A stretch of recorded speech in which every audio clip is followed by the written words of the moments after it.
Gusto mo magkaroon ng guitar effects pero wala ka pang idea kung ano yung bibilhin mo, I suggest na gumamit ka na muna ng multi-effects. Sa multi-effects kasi, halos nandito na yung mga kakailanganin mo. Dito kasi meron ka ng built-in tuner, chorus, delay, iba pang modulation at saka overdrive distortion. Ito nga pala yung Tank G na talaga masasuggest ko kapag nagsisimula ka. Una kong mako-consider dito yung price niya dahil napakamura nito para sa isang multi-effects na parang naka-stamp box na rin yung setup niya. Pwede ka rin dito makapag-practice kahit na kung gusto mong ikaw lang ang nakakarinig dahil meron tong saksakan ng headset. Ganito yung itsura niya sa likod. Meron siyang input, output, headset at pwede ka magsaksak ng phone dito. Dito rin yung power on niya.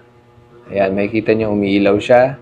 At pwede kang mag-recharge dito gamit ang USB Type-C. Ang bili ko nga pala nito, nasa 2,700 lang. Napakamura nun para sa isang multi-effects. Kung bibili ka ng individual, siguro mag-ipon ka na lang muna ng konti para makabili ka nitong Tank G. Sa mga hindi pa nakakaalam, marami na rin gumagamit nitong Tank G at subok na rin siya. Isa sa kagandahan nito, meron na siyang XLR out. Para sa isang entry level na multi-effects, meron na siyang ganito. Kung medyo advanced ka na, pwede mo pa rin magamit to dahil pwede mo itong i-hybrid. Ibig sabihin, pwede mo siyang samahan ng iba pang mga guitar effects. Kung gagamitin mo naman to sa gig, tatagal to ng 12 hours sa isang full charge nito. Meron nga pala akong mga demo nito dyan sa iba ko pang mga videos. Check nyo na lang. Medyo mabilis nga pala itong maubos, kaya nagantay pa ako magkaroon ng stocks bago ako makabili. Kaya kung naghahanap ka ng guitar effects, itry mo tong si Tank G. Andyan sa Yellow Basket.